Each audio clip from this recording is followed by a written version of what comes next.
Director Jasmine Patel stood at the observation deck of the underground resistance base, her dark eyes fixed on the holographic display showing New Delhi's skyline. The once familiar city now sparkled with alien architecture, crystalline spires of the Kralaxians piercing the clouds, while the floating energy chambers of the Suvari pulsed with ethereal light. Most disturbing were the biomechanical hives of the Hixorn, their structures seeming to breathe and shift like living tissue. 20 years of benevolent guidance had transformed Earth into an alien mining colony. 3 empires, ancient enemies, working together in unprecedented cooperation, all to exploit humanity's homeworld. Their excuse? To elevate humanity to galactic standards. Director, a voice called from behind her. The results are ready. Dr. Raven Blackwood, the Resistance's lead geneticist, approached with a holotablet in hand. His weather-worn face bore the excited expression she'd learned to associate with breakthroughs. "Show me," Jasmine ordered, turning away from the cityscape. The holographic display shifted to show a complex molecular structure rotating in the air between them. "We've finally identified why their control implants keep failing in human hosts," Raven explained, his fingers dancing through the projection to highlight specific segments. "It's not just our immune system, it's our junk DNA.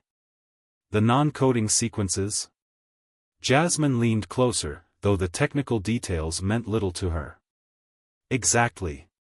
Turns out all those useless segments we inherited from ancient viral infections gave us something unique, a biological defense mechanism against external neural interference.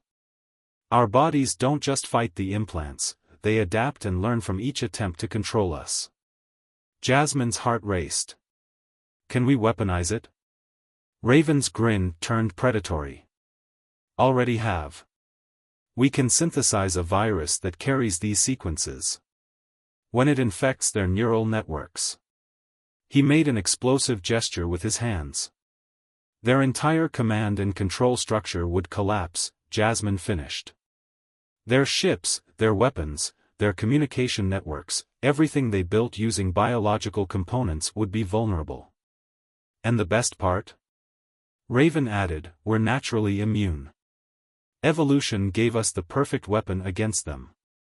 A slow smile spread across Jasmine's face as she activated her secure communicator. "Get me Captain Victor Zhao. Tell him Operation Prometheus is ready for Phase 2. In the depths of Mars Valles Marineris, Captain Victor Zhao inspected the hidden shipyards where humanity had been preparing its response for over a decade. Salvaged alien technology combined with human ingenuity had produced vessels unlike anything in known space. The aliens' arrogance in believing humans too primitive to understand their technology had been their greatest mistake. "Status report," he barked, walking along the gantry overlooking the flagship of their fleet, the HSS Lazarus. Lieutenant Zara O'Neill fell into step beside him, her red hair tied back in a tight braid. "Final weapons integration is complete on all vessels, sir. The Lazarus hybrid drive is performing beyond expectations. We've managed to incorporate Suvari energy matrices with Kralaxian crystal focusing arrays. The result is something entirely new." "And the biological components?" "Minimal, sir. We learned from their mistakes. Our ships aren't vulnerable to their neural networks or our new weapon." Victor nodded, satisfaction evident in his steel-gray eyes. When the aliens had arrived, humanity had seemed hopelessly outmatched. Now, that same technological gap had become their advantage. While the empires relied on their biological technology, humanity had been forced to innovate, to find new paths, to create hybrid technologies none of them had imagined possible. "Sir," Zara's voice dropped lower. "There's something else." The deep space arrays picked up something interesting. "The Suvari and Kralaxians are arguing over mining rights in the Kuiper Belt. The Hixorn are trying to mediate, but their alliance is starting to crack," Victor finished. "Perfect timing." His communicator chimed with an incoming priority message from Earth. Director Patel's voice came through, clear and determined, "Captain, Operation Prometheus is greenlit. The weapon is ready." Victor turned to look at the fleet of hybrid warships stretching into the darkness of the cavern. Humanity had spent 20 years learning, adapting, and preparing. The aliens thought they had conquered a primitive species. They were about to learn just how wrong they were. "Understood, Director," he replied, a fierce pride burning in his chest. "The fleet will be ready. It's time to remind them why every empire in human history eventually learned the same lesson: never underestimate humanity's ability to rise against its oppressors." The revolution was about to begin, and this time, humanity had both the will and the way to win its freedom.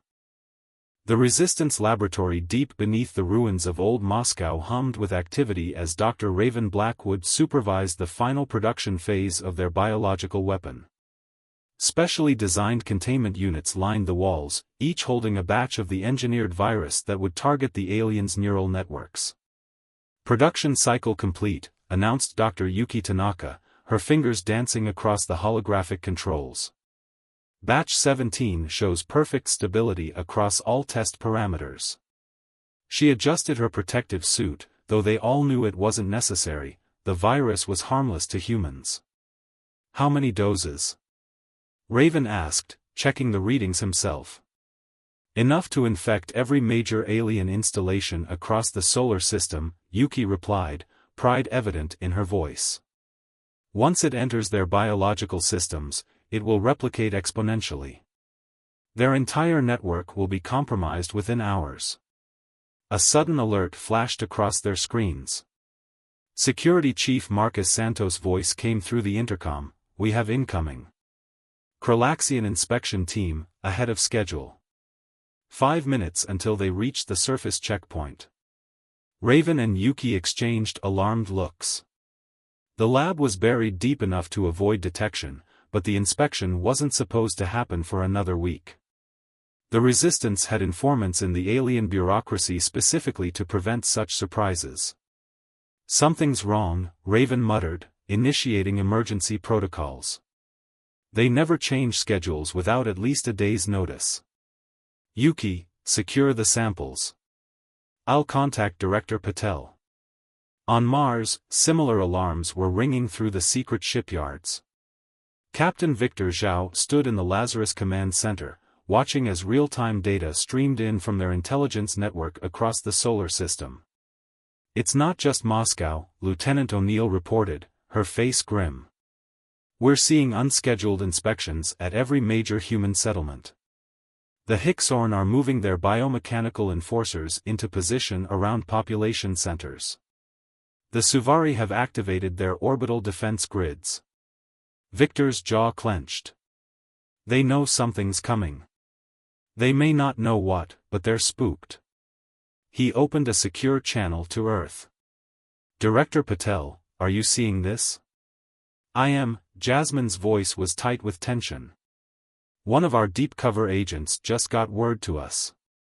The Kralaxians' predictive AI networks have detected anomalies in human behavior patterns. They don't know about the weapon or the fleet, but they've calculated a high probability of organized resistance activity." "Then we're out of time," Victor stated. "If we wait any longer, they'll lock down the entire system." There was a moment of heavy silence before Jasmine responded. "Agreed. Captain Zhao, you have authorization to begin Operation Prometheus. All resistance cells are now activated. Stand by for coordinated strike timeline." Victor turned to his crew, seeing the same mix of fear and determination on every face.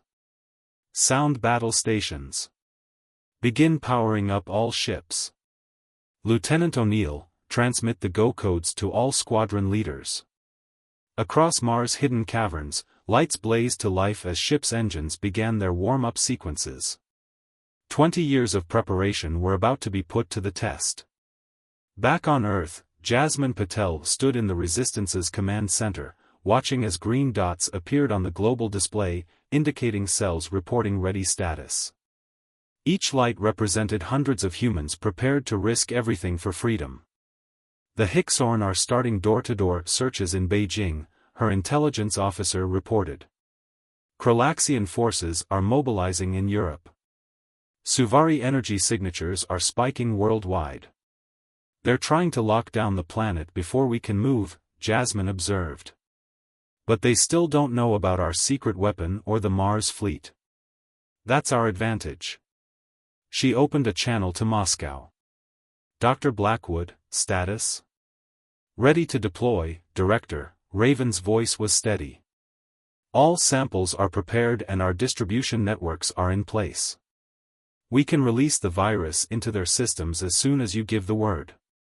Jasmine took a deep breath, feeling the weight of history on her shoulders. All units, this is Director Patel.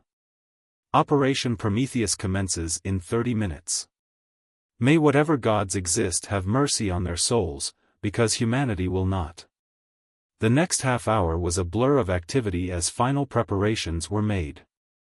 The Resistance had planned this moment for years, gaming out every scenario, preparing for every contingency.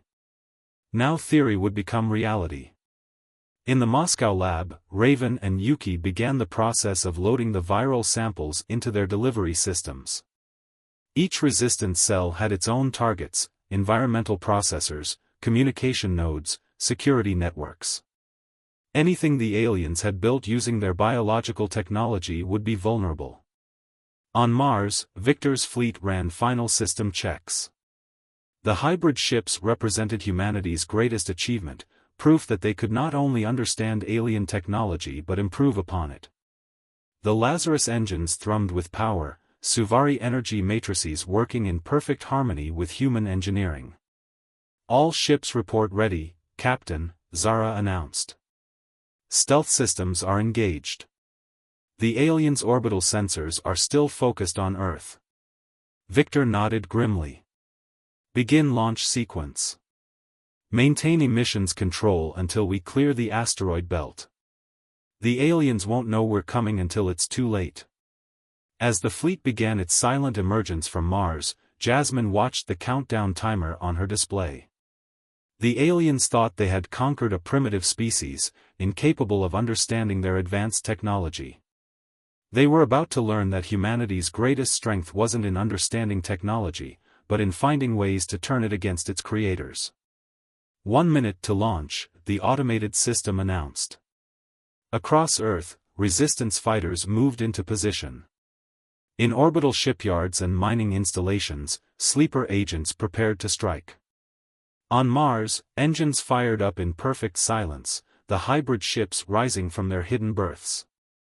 The revolution was about to begin, and this time, humanity wasn't fighting just for survival, they were fighting for dominion over their own destiny. The first sign that something was wrong came from a Kralaxian mining facility in Australia. The crystalline structures that controlled their automated mining operations suddenly flickered, their usual brilliant blue light dimming to a sickly purple. Inside the facility's control center, the alien overseers began experiencing disconnection from their neural networks. Release confirmed, Dr. Raven Blackwood reported from his Moscow lab, watching as data streamed in from Resistance cells worldwide.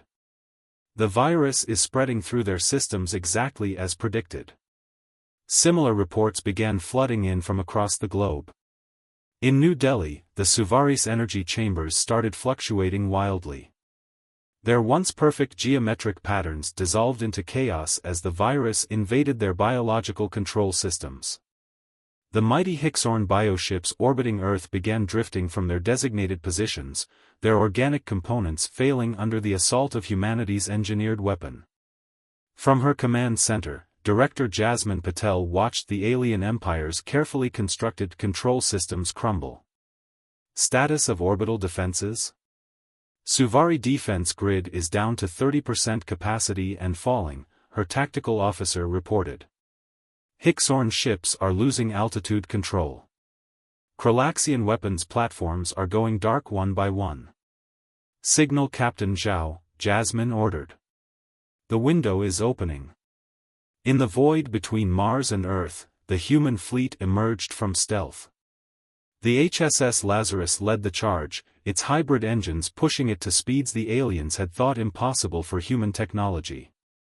Behind it came dozens of similar vessels, each a testament to humanity's ability to adapt and improve upon their oppressors' technology.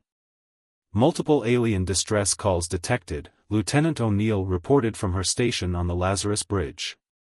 Their command and control networks are collapsing. They can't coordinate their defenses. Captain Victor Zhao allowed himself a small smile. Launch fighters. Target their capital ships first.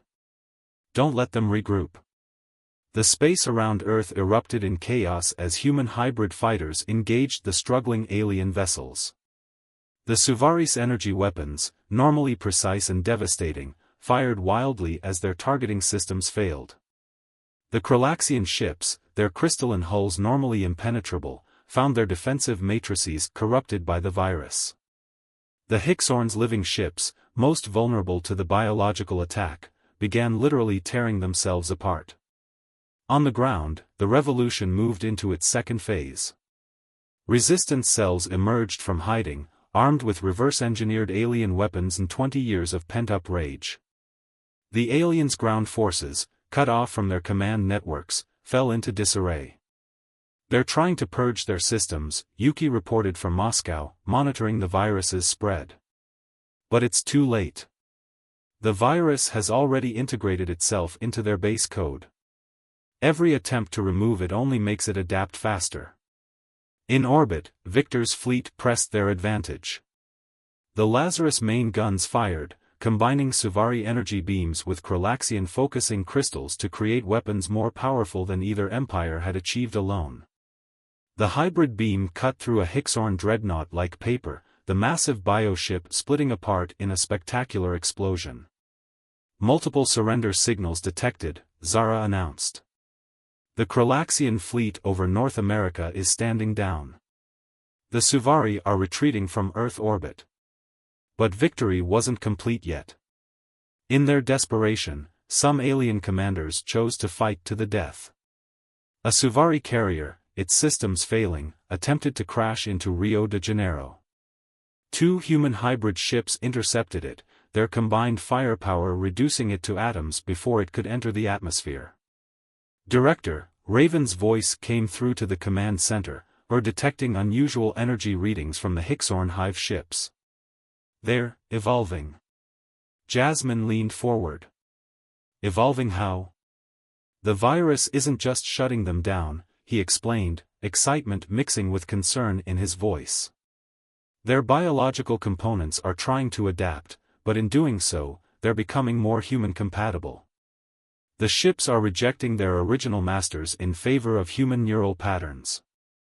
It was an unexpected development, but one that fit perfectly with humanity's knack for turning the tables on their oppressors. Can we use this? Already working on it, Raven confirmed. If we can successfully interface with the adapted ships, we'll have control of the most advanced biological technology in known space. The battle continued for hours, but the outcome was never in doubt. Without their neural networks, the 3 empires lost the coordination that had made them so powerful. Their technological advantages, built on biological foundations, became their greatest weakness. By the time Earth's sun set over the Atlantic, humanity had achieved what the aliens had thought impossible. Their orbital defenses were destroyed or captured. Their ground forces were in custody. Their mighty empires, which had dominated the galaxy for millennia, had been brought low by the very species they had dismissed as primitive. In the Moscow lab, Raven and Yuki began analyzing the unexpected mutations in the Hixorn ships. In orbit, Victor's fleet secured their decisive victory. And in her command center, Jasmine Patel prepared to address what remained of the alien leadership. The war was nearly won, but the real challenge lay ahead. Humanity wouldn't just claim its freedom, it would reshape the galaxy's balance of power forever. The grand chamber of the former Kralaxian embassy in Geneva had been transformed into humanity's first galactic diplomatic center. Director Jasmine Patel stood before the assembled representatives of the 3 fallen empires, their once proud forms diminished by defeat. The Suvaris energy forms flickered weakly, the Kralaxians' crystal structures had lost their luster, and the Hixorn's biomechanical bodies showed signs of severe neural degradation. "Your empires pushed us to this," Jasmine declared, her voice carrying through the chamber. "You came to our world promising advancement but brought only subjugation. You thought us primitive, yet we turned your own technology against you. Now, you will witness humanity's true potential."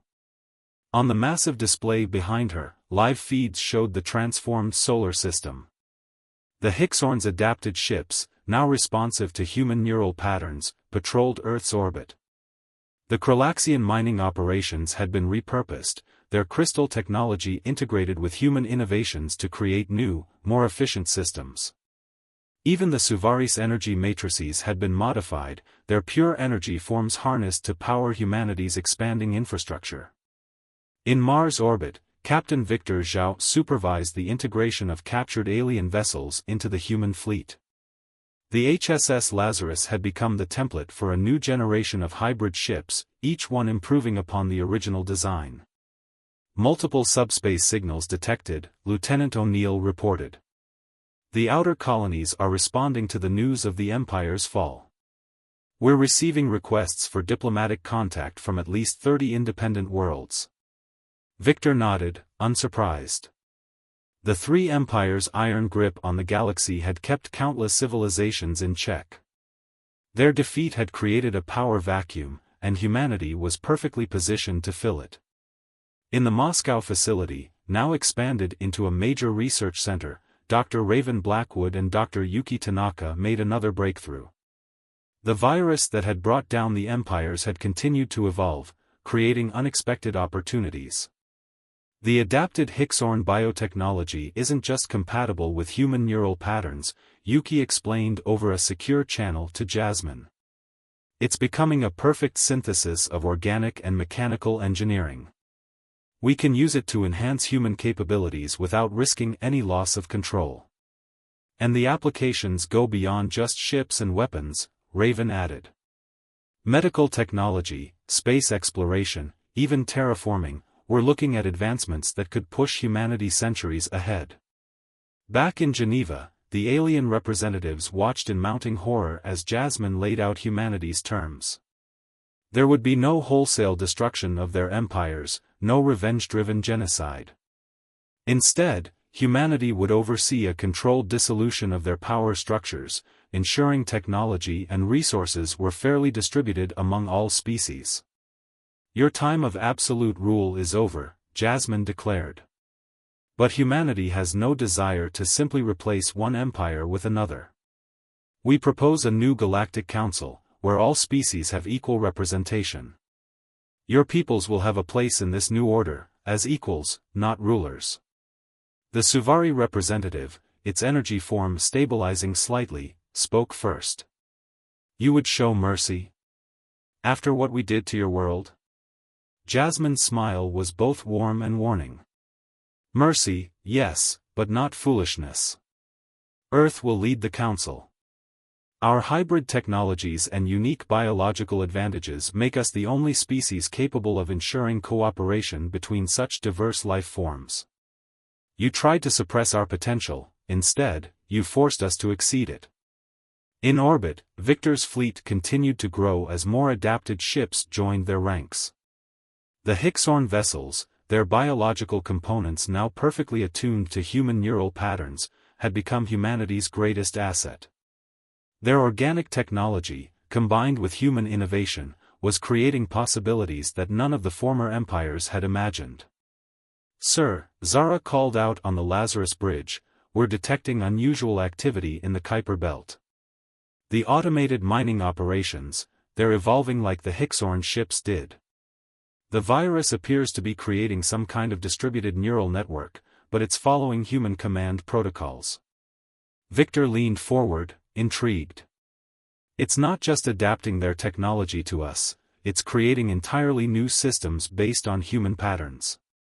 Send the data to Dr. Blackwood's team." The implications were staggering. Humanity hadn't just defeated 3 empires, they had inherited and improved upon millennia of technological development. The virus, originally designed as a weapon, had become a tool of transformation, reshaping alien technology to serve human needs. In Moscow, Raven and Yuki worked tirelessly to understand and direct these changes. Each new discovery opened up more possibilities, more paths for advancement. Humanity wasn't just claiming its place among the stars, it was rewriting the rules of what was possible. As the sun set on humanity's first day as a galactic power, Jasmine stood at the window of the Geneva chamber, watching ships move through the darkening sky. They had won their freedom, but the real work was just beginning. The galaxy was changing, and humanity would lead that change, not through conquest or subjugation, but through innovation and adaptation. The empires had fallen, but something far greater was rising to take their place. 1 year after the revolution, Earth had become the center of a new galactic order. The transformed skyline of New Delhi, where director Jasmine Patel had once watched alien ships dominate the sky, now showcased humanity's renaissance. Hybrid architecture blended Earth's classical styles with adapted alien technology, creating structures that were both beautiful and alive with possibility. In her new office atop the Galactic Council headquarters, Jasmine reviewed reports from across known space. The dissolution of the three empires had been managed with minimal bloodshed, thanks largely to humanity's firm but fair leadership. More importantly, their technological innovations had given other species hope for a better future. Director, her aide announced, Dr. Blackwood and Dr. Tanaka have arrived from Moscow. Raven and Yuki entered, both looking exhausted but excited. The past year had aged them, but their eyes shone with the light of continuous discovery. The Nexus is ready, Yuki announced without preamble. The distributed neural network has stabilized across the entire solar system. The Nexus was humanity's greatest achievement yet, a vast, organic computing system built from adapted Higgs-boson biotechnology, powered by Suvari energy matrices, and focused through Kralaxian crystals. But unlike the Empire's rigid networks, this one was designed to grow and evolve alongside humanity. "Show me," Jasmine commanded, and a holographic display filled the room. The visualization was beautiful, a living web of light and information spanning from Mercury to the Kuiper Belt. Every human settlement, every hybrid ship, every adapted piece of alien technology was connected, yet each remained distinctly independent. It was cooperation without control, unity without uniformity. In Mars orbit, Captain Victor Zhao, now Admiral of humanity's expanding fleet, watched as the Nexus came online. The HSS Lazarus, recently refitted with the latest hybrid technologies, served as one of the primary nodes in the network. "Connection stable," Lieutenant O'Neill reported. "All ships are integrated. The Nexus is enhancing our capabilities beyond projected parameters." Victor smiled as he felt the subtle presence of the network at the edge of his consciousness. Unlike the aliens' invasive neural links, the Nexus was a gentle companion, offering assistance without demanding control. "Launch the Pathfinder fleet," he ordered. Across the solar system, dozens of newly constructed hybrid ships activated their engines. These vessels, crewed by volunteers from Earth and staffed with reformed alien advisors, would carry humanity's influence to the far reaches of known space. But they went not as conquerors, but as explorers and mediators. In the Moscow Research Center, now grown into a sprawling complex of laboratories and testing facilities, Raven monitored the Pathfinder launch through the Nexus. The virus that had won them their freedom had evolved into something far more profound, a bridge between organic and mechanical, between the diverse species of the galaxy and humanity's unique biological adaptability. "We're receiving the first long-range data," Yuki announced. "The Nexus is already adapting to incorporate new alien technologies we're encountering. Each discovery makes the network stronger, more versatile." At a diplomatic reception in Geneva, representatives from dozens of formerly suppressed species gathered to sign the charter of the new Galactic Council. The three former empires were present, but now as equals rather than rulers. Their technological contributions, filtered through humanity's innovations, would help build a more balanced galaxy. The Suvari representative, its energy form now stable thanks to human modifications, addressed the assembly. We came to Earth believing we would uplift a primitive species. Instead, they showed us what true advancement looks like. Not the accumulation of power, but the sharing of it. Not the imposition of control, but the nurturing of potential. Jasmine stood at the podium, looking out at the gathered species, energy beings, crystalline entities, organic constructs, and countless other forms of life. A year ago, humanity fought for its freedom. Today, we fight for something greater, a galaxy where all species can achieve their full potential. The empires tried to suppress evolution and change. We embrace it. Through the Nexus, she could feel the excitement and hope radiating from human settlements across space. Their hybrid ships were already making discoveries that the empires, in their rigid adherence to tradition, had missed. New technologies were being developed, combining the best aspects of multiple species innovations. The revolution had given humanity its freedom, but it had given the galaxy something even more valuable, a future where advancement didn't come at the cost of subjugation, where diversity was a strength rather than a weakness to be controlled. As night fell over Earth, the sky glowed with the light of humanity's achievements. Hybrid ships moved between the stars, carrying explorers and diplomats to distant worlds. The Nexus hummed with the collective knowledge and creativity of 1,000 species. And in labs and workshops across the solar system, human innovators continued to push the boundaries of what was possible. The empires had fallen, but humanity had risen not just to replace them, but to transform the very nature of galactic civilization. They had proven that true strength lies not in the power to control, but in the ability to adapt, to innovate, and to bring together the best of all worlds. The dawn of humanity's era had begun, and the stars themselves seemed to shine brighter with possibility.